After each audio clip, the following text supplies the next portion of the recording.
Hey there, it's Stephen Gardner. I just finished one of the craziest interviews I've ever done, and I'm worried that it's going to get suppressed or taken down. So I'm going to ask a favor. Will you please give this video a like because it tells YouTube to spread it to other people?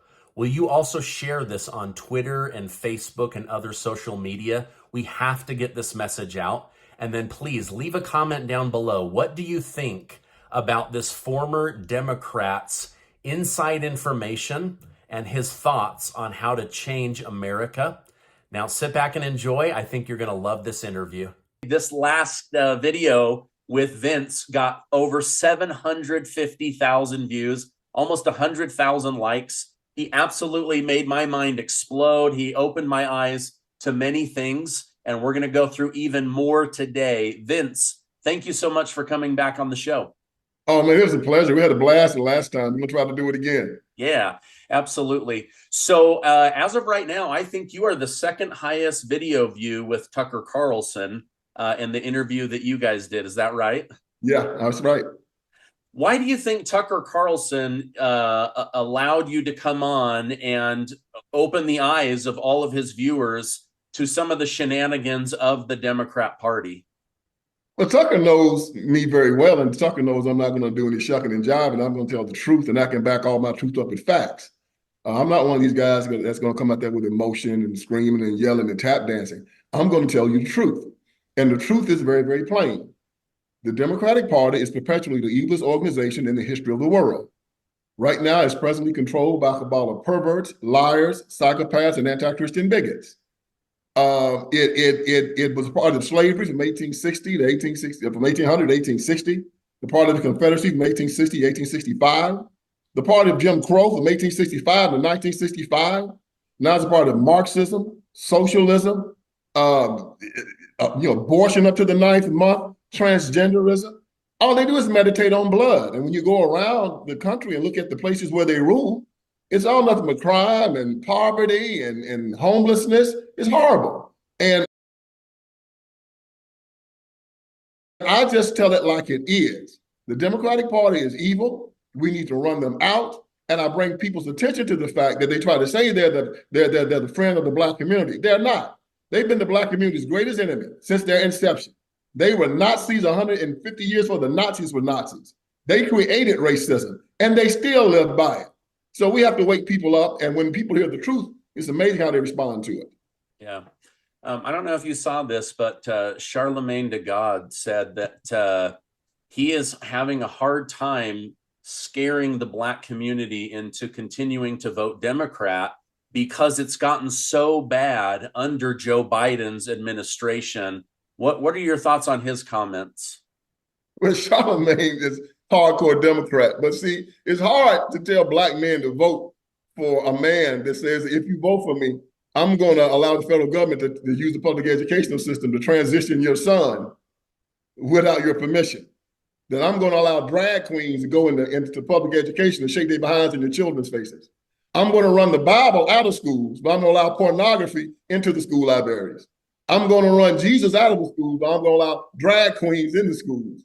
I'm going to pass laws allowing demented men to go into the bathroom with your wife and your daughter. I'm going to pass a law to allow demented men to participate in sports with your daughter. You know, you might can get away with a lot of stuff, but when a Black man or a Hispanic man hears that you are going to do that to his children, it's not much you can do to turn him back to you. Yeah, absolutely. I want to hit on a big topic right now. Last week during an interview, it was pointed out that Democrats are heavily pushing for illegal immigrants to come into the country. It's disrupting many government systems and communities. Kids are being removed from school to make shelters. Veterans are being told, your medical needs need to be put on hold. We need to make room for illegals. The hospital systems in Denver, Colorado are on the verge of collapsing. They might need a government bailout because there are so many unpaid medical debts from illegal immigrants. Why on earth do the Democrats want to overrun the welfare systems, the school systems, the housing systems, the banking systems, all of the systems that hold the country together? Is this all about getting votes, or what's the real reasoning behind it? Yeah, man, it's a great replacement theory and it's a great reset. They're trying to crash the economy so they can turn it into a socialist communist economy. The only way they're going to do that is to crash it.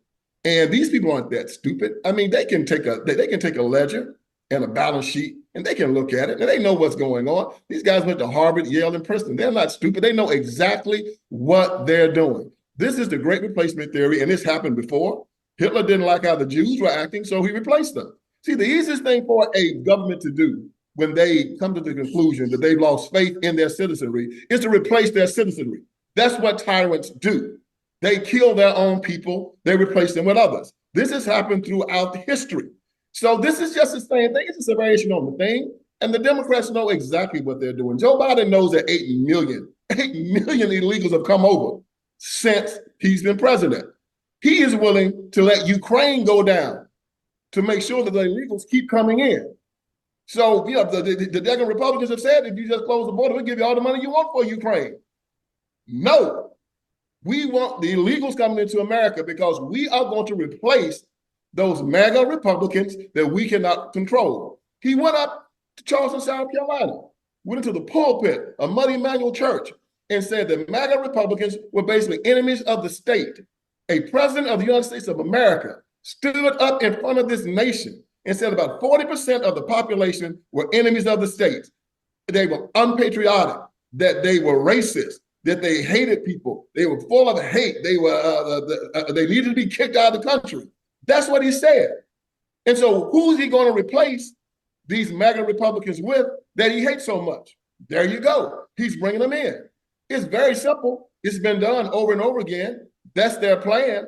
And I hope the people of the United States of America wake up and understand that it's not just going to end with them. They're going to keep on doing it and keep on doing it until they get the population that they want. This is how it's supposed to go. The people are supposed to change the government. The government is not supposed to change its people. Yeah. I read that the group of people most affected by illegal immigration is actually the Black community. Yes. And the Black community overwhelmingly votes 90% Democrat. And so you have a party that is purposely trying to bring in a replacement of another group, and it's that very group that keeps them in power. Tucker Carlson, your friend Tucker, he gets blasted all the time for this replacement theory, but they always say it's about replacing white people. But the data seems to show that it's actually replacing the Black community, which we need the Black community. I love the Black community. So what are your thoughts on that as far as is there one demographic of people that is going to be hurt most by 8, 10, 15 million people coming in from other countries and overrunning the systems? Well, they need to replace the Black community because they're killing all of them. You have so many Black men going to prison. You have so many Black children being aborted. You have so much crime in the street. This population right now is becoming untainable. They've had 25 million abortions in the Black community since Roe v. Wade. There are 10,000 Black men basically getting murdered every year. If they're not getting murdered, they are going to jail. The community is in a dystopia, is in a dysfunction. But this is what they want. See, the one big problem that you have a party that needs the Black vote, but they also got to kill people. So they got a conundrum going on. They have to have their pound of flesh. They have to commit murder. They've always done that. They did it in the Civil War. They did it during slavery. They did it in Jim Crow, and they're doing it now. If they had a choice to allow people to be born and Black people live in prosperity, they prefer to kill them and keep them in poverty because this is how they keep their power. So because they have this bloodlust, but they have to commit murder, they also now have to replace the people that they kill. Since they have this terrible bloodlust and this anger where they have to lock people up and they have to see people poor and destitute. Well, when people get poor and destitute, they die and they go to jail. They have to bring other people to take their place. This is the Democratic Party, and this is the conundrum that they're in. Right now, the American population is at a 1.6 birth rate. That means you have to have a 2.1 to replace yourself. We're at 1.6 right now. They know that. Nevertheless, Joe Biden just signed an executive order making abortion easier here in America. They are running on the fact that they are going to expand abortion, make it free. If your state won't allow abortion, they'll put you on an airplane, fly you to another state where you can have abortion. They are saying that we elect us so we can help you kill your children. That's the Democratic Party. This is how sick these people are. Even though they know that the country is dying, they still can't stop doing it. That's why I tell you they're psychotics. They're psychotics. They know what they've done to the Black community. They know about these Black men going to jail. But who set up the crime bill? Bill Clinton, Joe Biden. These people know this. These people know that abortion is destroying the American population. They know it, but they want to make it. They want to send out the abortion pill. They want to expand abortion up to the 9th month. They want to make it legal. They want to give you a bus ticket or a plane ticket to go get them abortion if your state won't allow it. They know what they're doing. But when you have a psychotic, they can't stop. And if you don't think they're all psychotics, I'd like to throw you back to the old Soviet Union when they had Stalin there, and he had a group of psychotics around him. The Nazis, when they had a group of psychotics around them. Hitler, Goebbels, all of them. They was crazy as hell. Castro, who did he get? A bunch of psychotics. Just killing people all over Cuba. Mao Zedong, what did Mao get? A bunch of psychotics. Just going around China, blowing people's brains out. Whenever these dead Indo-communists get power, they surround themselves with psychotics that have to kill the people that they say they represent. And that's the Democrat Party. Holy, wow. We got to open people's eyes. I think people's eyes are being opened. I read yesterday that only 27% of Americans identify as Democrat now. That's the lowest it's been since the party's inception. What would you say are the key areas that maybe people are like, I don't know if I want to be associated with this brand anymore? Is it just the leaders that continue to be elected on a national scale? Is it the social safety net programs that look kind on paper but are actually dragging people down? Just your 2 cents on why that identification with that party is so low. Well, back during the civil rights movement, when a bunch of Southern governors asked LBJ, man, why are you pushing all this civil rights legislation? What's wrong with you, Lyndon? We don't need that kind of stuff. LBJ said the N-words are getting uppity, and we got to give them a little something to calm them down. Not much. Nothing's going to make a difference. But I'm going to have these N-words, and you didn't say N-word, I'm going to have these N-words voting Democrat for the next 200 years. His plan was just to make sure that Black people voted for the Democratic Party.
And for a long time, they hid what they were doing. People didn't have the internet. They didn't have the iPhones where they could see stuff. So when you said the Democratic Party was a part of abortion, people say, oh, no, they're not. When you say the Democratic Party is part of LGBTQ, oh, no, they're not. When you say they were an anti-Christian party, they could always lie because the Black preacher, the Black politician, and the Black civil rights worker was coming down to the Black community and telling them, no, these evil, rich, white Republicans are lying, and the Black people will tell you there's a bunch of Uncle Toms, don't listen to them, listen to us. They're going to give you free stuff. They're going to give you food stamps. They're going to give you housing vouchers. They're going to protect you from all these rich white racists. So vote Democrat. Well, now we have an invention called the iPhone. We have X. We have the internet. And we've shown people now that the Democratic Party are a bunch of liars. And people can't run from it anymore. The mask is off. They are seeing that the Democratic Party wants to transition children. See, you can get away with a lot of stuff. But when you start messing with a man's child, you got a problem. When you are so stupid and so reprobate in your mind that you don't know what a woman is, Ketanji Brown Jackson stood up there and they said, "What is a woman?" She said, "I don't know, I'm not a biologist." When you can sit up there with a straight face and say that my pronouns are she and it and they, that I can tell you today that I'm a woman, and then I got to tell you, you got to respect that, or I'm going to see that you lose your job. See, people are seeing in real time that the Democratic Party is insane, and they can't go no farther with them. See, they used to lie about this stuff. I tell people this 10, 20 years ago. They say, "Ah, miss you crazy, you lost your mind." Now I can put on my iPhone and I can say, "Hey man, Obamacare will give you a transgender operation, a sex change surgery, free of charge to pay for your hormones for the rest of your life." Are you lying? Pull it up, there it is. Hey man, Joe Biden supports having grown men compete against little girls in sports. Oh, you're crazy. There it is. Hey man, they support having grown men go to the bathroom with your wife and daughter. Oh, you crazy. There it is. See, they will transition your child because these parents up in Michigan now are suing the public education system because they were transitioning their child without their permission. They know nothing about it. Oh. On the 25th of January, the state of Maine is going to vote to allow Maine to be a sanctuary state for children that want to transition without their parents' permission. They're getting ready to vote on it. Yeah. And when you see this, and when you see the illegals coming in, and when you see all the death and the snatch and grab, people are starting to say, "I can't go no further with it. This party is insane. It's being led by is an insane asylum." When they see Joe Biden's freak show of a cabinet, men walking around in dresses, Buttigieg walking around with his ugly husband, all of these guys walking around with lipstick and high heels on, bald heads. You know, his press secretary gets up there and says, "I am a Black female lesbian, and I'm happy to be here." And you look at this, I mean, this is a freak show. These people are crazy. They're an insane asylum that is running the government of the United States of America. And we're getting ready to kick their behinds out. Yeah. You probably saw this, but during the presidential campaigns and the debates, specifically in 2020, Senator Kamala Harris at the time inferred on national television that Joe Biden was a creepy person and a loser. He was a creepy white man and a loser. And then he asks her to be vice president, and she's like, "Oh yeah, sweep that under the rug. We do not talk about that anymore." Why would somebody go from saying you're a creepy white child sniffing weirdo loser to absolutely, Joe, we did it, Joe. We want to be on your team? What is Everybody knows that Kamala Harris has no scruples. I mean, she was a Willie Brown side piece in San Francisco for like 10 years. He was married. She walked around on his arm. She would do anything for promotion. The only way she got the job is, she dropped out of the race right before any of the primaries. So what did she do? When Joe Biden won, she did a shakedown on it. She got 100 Black men to write him a letter. She got P. Diddy, Akon, Snoop Dogg, Dre, a bunch of powerful Black men to write Joe Biden a letter telling Joe Biden he better choose a Black woman for his VP or they were going to withdraw all support from him. Joe Biden wasn't thinking about Kamala Harris, but when you got Snoop and Dre and all those gangsters telling you better choose somebody, you better choose them because they might do a hit on you, right? So that's how Kamala got the job, not based on her merit. She shook Joe Biden down. She told him that she had a whole Black community turn on him if he didn't make her vice president. She doesn't know what she's doing. Kamala Harris doesn't have good sense, man. She'll do anything for power. That's what everybody knows in D.C. She ran around with oh no good Willie Brown when Willie Brown was running San Francisco. Because she was his side piece. She got him involved in politics and got her and made her I think Attorney General, and then she became U.S. Senator, so on and so forth. But you can sit down with Kamala Harris, and after 2 minutes, you understand she has about as much sense being a vice president of the United States of America as I have being on the moon. Oh, okay. Well, thank you. I didn't know that about the letter. Oh yeah, man. She shook Joe Biden down. She put a 38 revolver to his head. Oh yeah, wow. I mean, the only one that she didn't get was Ice Cube, right? Yeah, remember, Ice Cube was like, Yeah, I she, think yeah, she didn't get Ice Cube don't want to be no part of that kind of stuff. Ice Cube kind of got, Ice Cube was grown up. yeah, he was like, I don't think I want this experimental shot, and also I think I might want Donald Trump, and they turned on him. Oh Of my course, yeah. gosh, Yeah, yeah. he couldn't You got even to be a get man to Disney stand up movie to him. parts. Sorry, go ahead.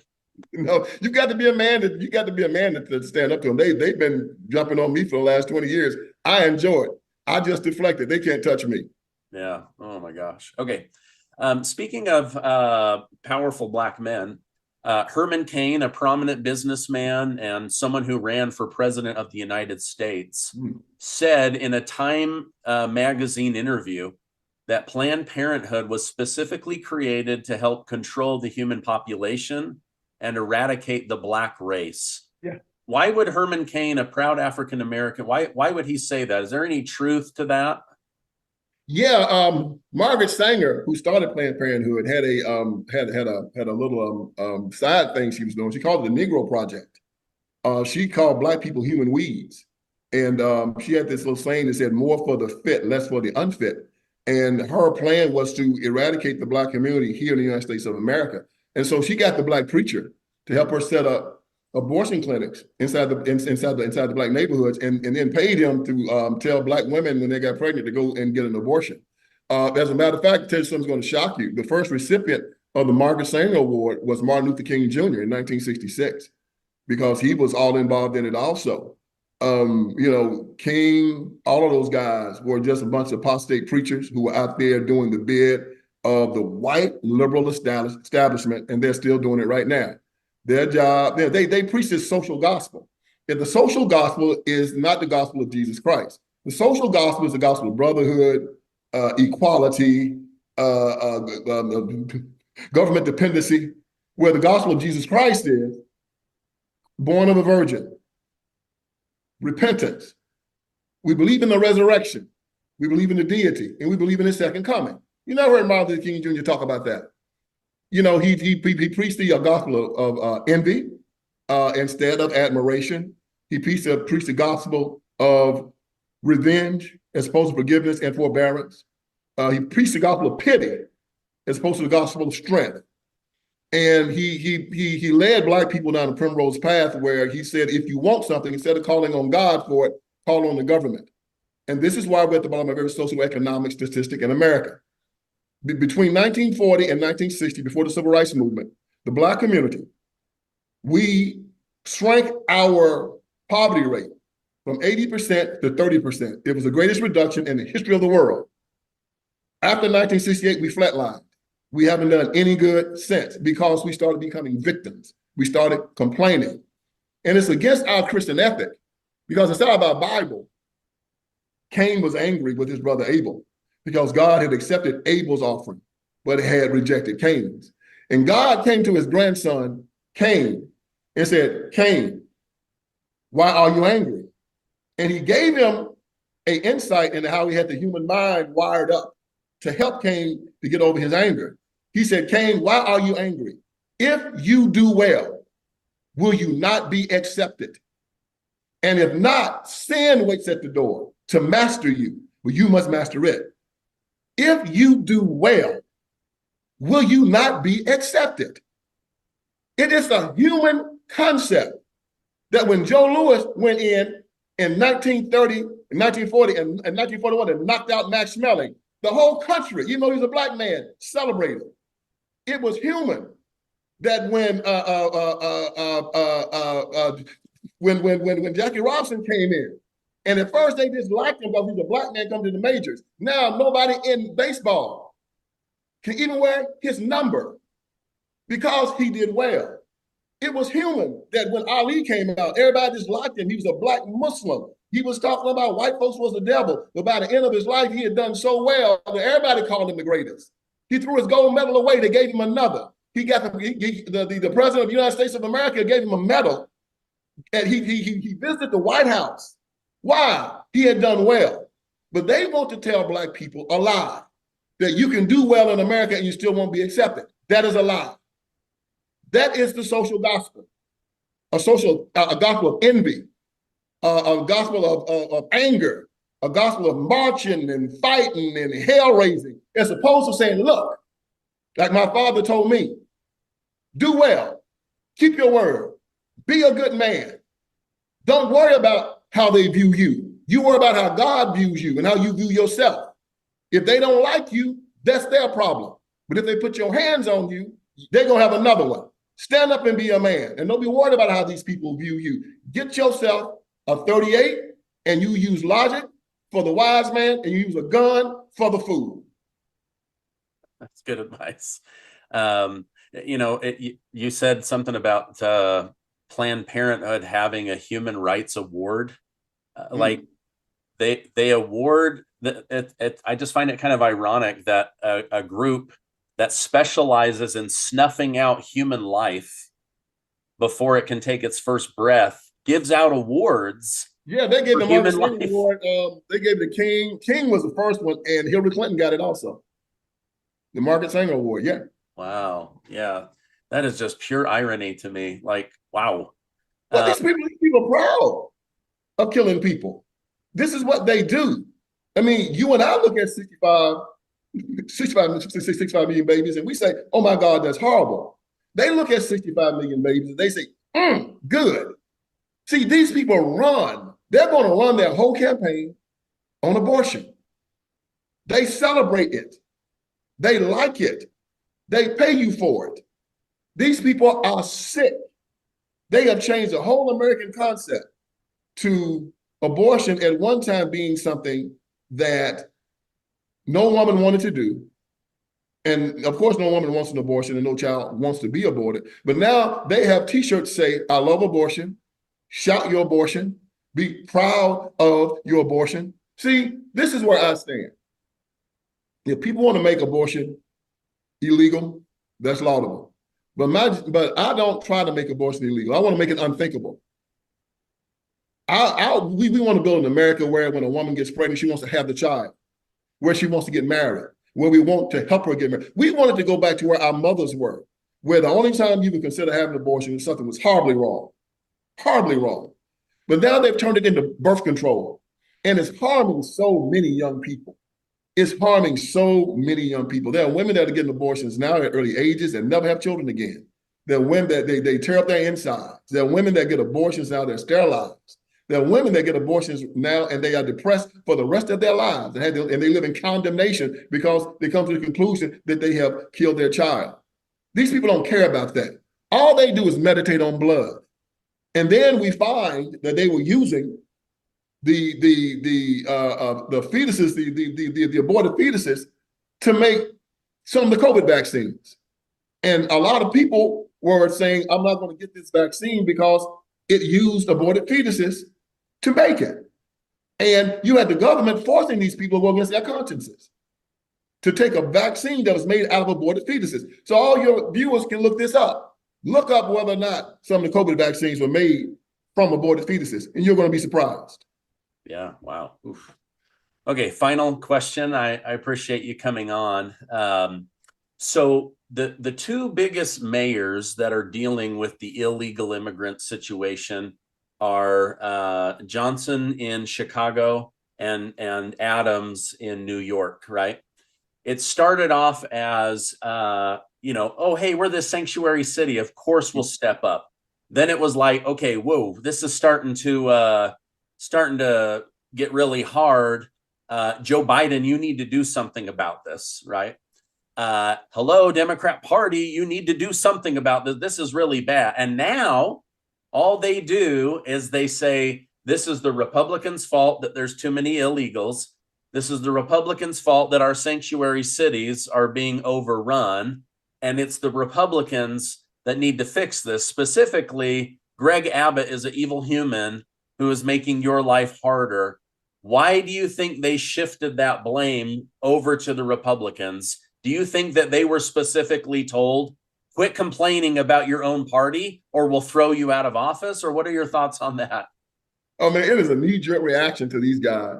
It's a knee-jerk reaction. Everything is the fault of the Republican Party. They will never take responsibility. That's part of being a coward, and it's part of being a Democrat. Look, I want your viewers to go. I have a new show that started. It's called the Vince Everett Ellison Show. It's a podcast. We're gonna talk about these things just like you do, man. I want y'all to buy my documentary, Will You Go to Hell for Me? And I talk about these people and what they do and how they want to take Christian folk and have them vote for their terrible policies, and doing this will send your soul to hell. These guys know exactly what they're doing. They've been told to deflect. They've been told to shut up. They've been told to sit back and bear it. Let these illegals come into your cities. Let these illegals come in. We'll find a way to make it work, because this is the great replacement. We don't want your people getting angry at us and kicking us out, because this is how we're going to keep power. And I guarantee you, if y'all just toe the line, do what we tell you, we're going to slide a little money to you. We're going to keep you in power. We're going to make sure you're happy. We're going to stuff the ballots for you, okay?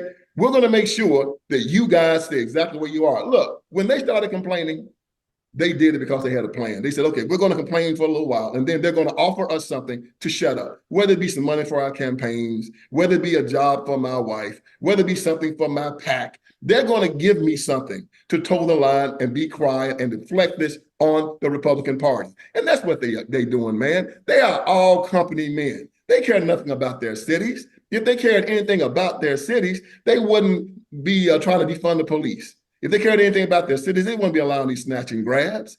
If they cared anything about their cities, they wouldn't allow these people to sell dope on the corners and would fight against school choice so these people can't learn to read or write or have a job. They get elected because these cities are dysfunctional. They get elected. See, they want to have these Hispanics come in because they want to tell Black people, we don't want you to work. We want to give you something for free so you can sit in the house all day long, watch Jerry Springer, smoke blunts, drink 40s, and do nothing but vote for us. But somebody's got to do the work, right? So you bring in the illegals, and they do the actual work.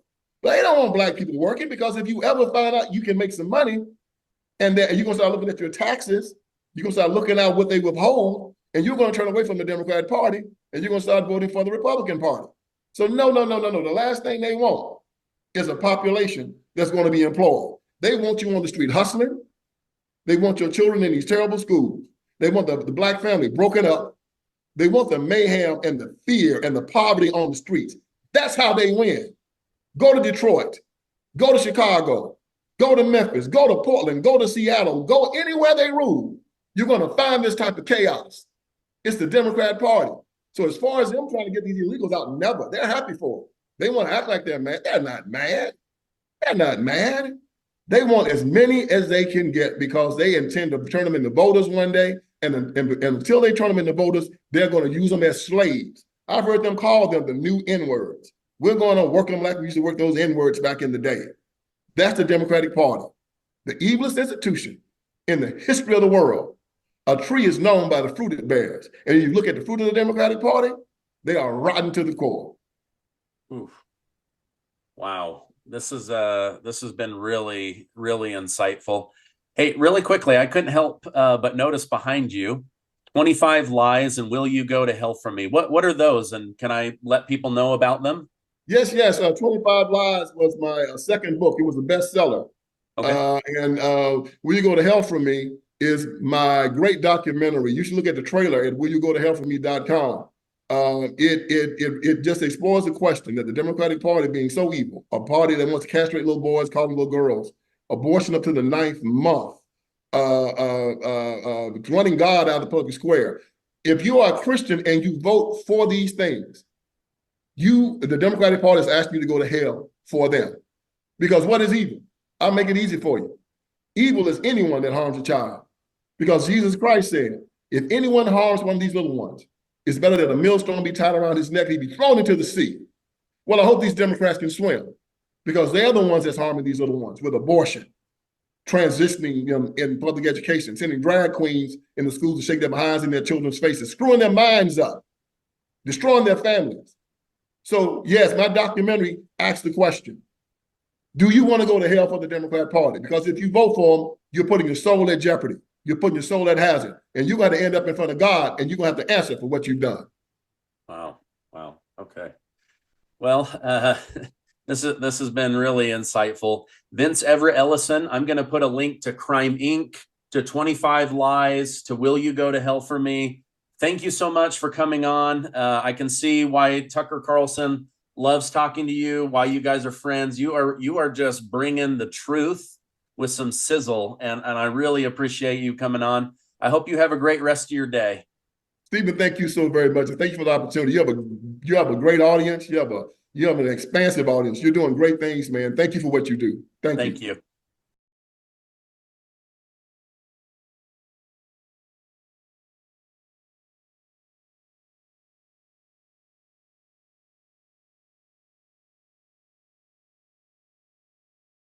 Former President George W. Bush's